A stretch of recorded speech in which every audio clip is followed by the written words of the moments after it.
Assalamualaikum warahmatullahi wabarakatuh. Perkenalkan, saya Raudatul Mawadah dengan NIM 2100968 kelas 2A Pendidikan Bisnis.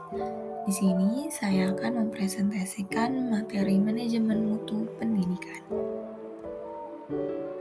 Adapun daftar isi dari materi yang akan saya sampaikan adalah pengertian manajemen mutu pendidikan, tujuan manajemen mutu pendidikan, otonomi pendidikan, peningkatan mutu pendidikan, kebijakan peningkatan mutu pendidikan, penjaminan mutu pendidikan, pengendalian mutu pendidikan, dan yang terakhir kesimpulan.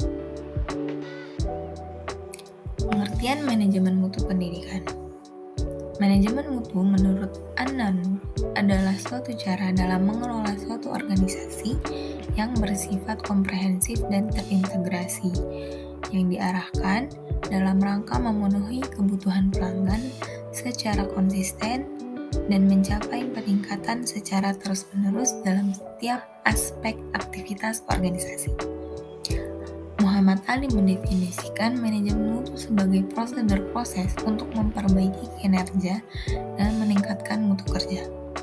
Dari dua pendapat ahli yang sudah saya sampaikan tadi, maka dapat disimpulkan manajemen mutu pendidikan adalah suatu cara dalam mengelola lembaga pendidikan yang bersifat komprehensif dan terintegrasi dalam rangka memenuhi kebutuhan pelanggan secara konsisten dan mencapai peningkatan secara terus-menerus dalam setiap aspek aktivitas lembaga pendidikan.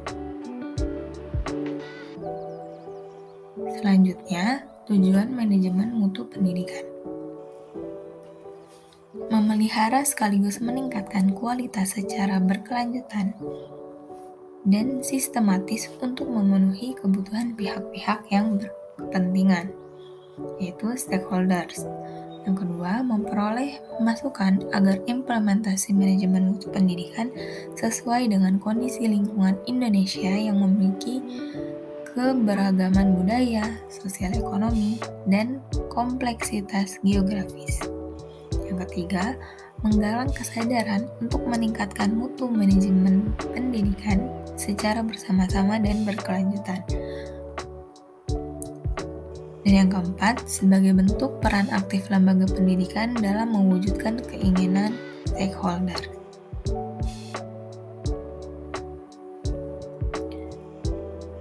Otonomi pendidikan. Sekolah sebagai institusi otonom diberikan peluang untuk mengelola proses koordinasi untuk mencapai tujuan pendidikan.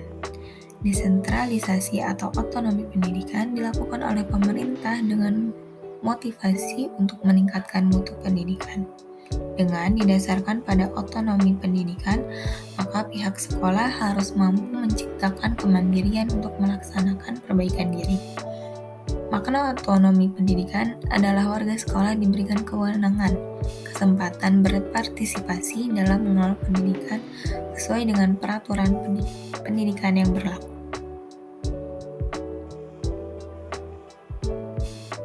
Peningkatan mutu pendidikan. Untuk meningkatkan mutu pendidikan perlu dilihat dari banyak sisi. Mufadli menjelaskan dalam perspektif makro, banyak faktor yang mempengaruhi mutu pendidikan. Di antaranya faktor kurikulum, kebijakan pendidikan, fasilitas pendidikan, aplikasi teknologi informasi dan komunikasi dalam dunia pendidikan, khususnya dalam kegiatan proses belajar-mengajar, aplikasi metode, strategi dan pendekatan pendidikan yang mutakhir dan modern, metode evaluasi pendidikan yang tepat, biaya pendidikan yang memadai, manajemen pendidikan yang dilaksanakan secara profesional, sumber daya manusia para pelaku pendidikan yang terlatih, yang berpengetahuan, berpengalaman, dan profesional. Upaya dalam peningkatan mutu pendidikan merupakan isu yang terus-menerus akan menjadi perbincangan dalam pengelolaan atau manajemen pendidikan. Selanjutnya, kebijakan mutu pendidikan.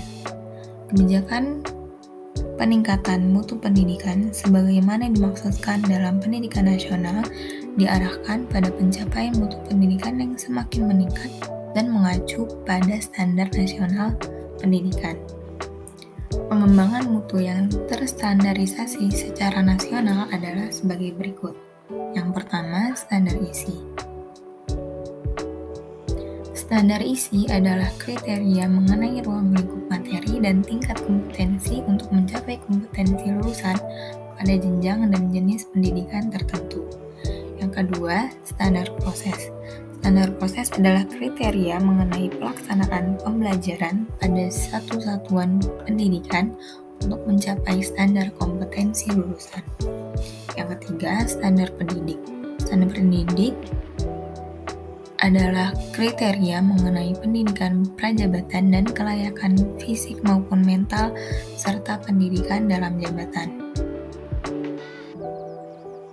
Yang kelima, standar sarana dan prasarana.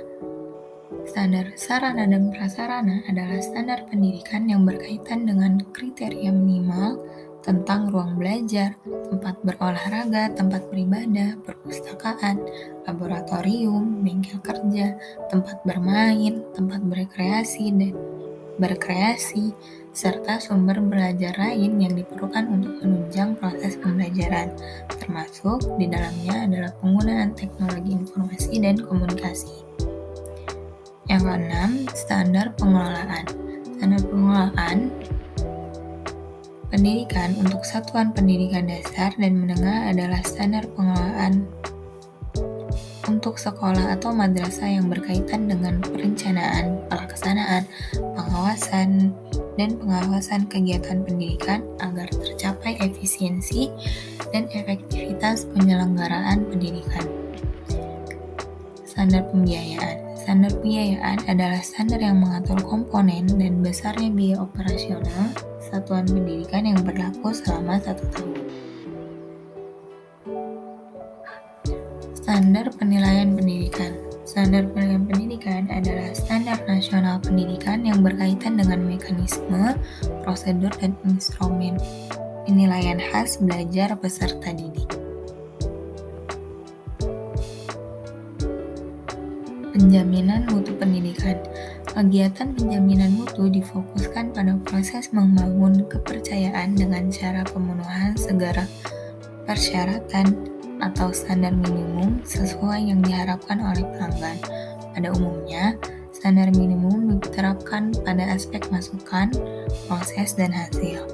Jaminan mutu internal adalah proses ke arah penjaminan yang dapat memenuhi mutu yang dijanjikan dan yang diharapkan masyarakat.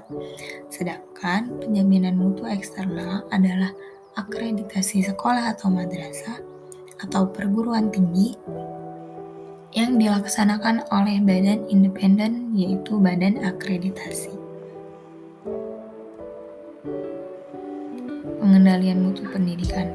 Menurut Ahmad Susanto menjelaskan ada 3 cara pengendalian yang dilakukan oleh pemimpin, yaitu pengendalian umpan maju, yaitu pengendalian yang dilakukan sebelum pekerjaan dimulai, pengendalian kongruen, yaitu memusatkan kegiatan pengendalian pada apa yang sedang berjalan atau proses pelaksanaan pekerjaan, dan yang terakhir pengendalian umpan balik atau disebut juga post-action controls, yaitu pengukuran atau perbaikan dilakukan setelah kegiatan dilakukan.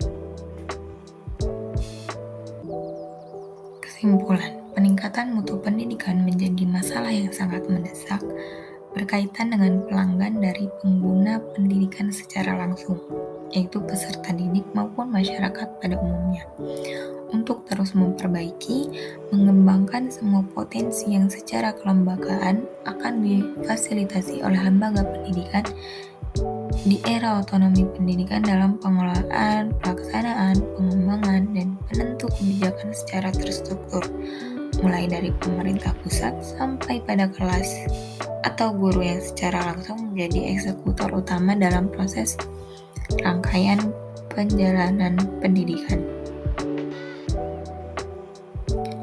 Sekian dari saya. Wassalamualaikum warahmatullahi wabarakatuh.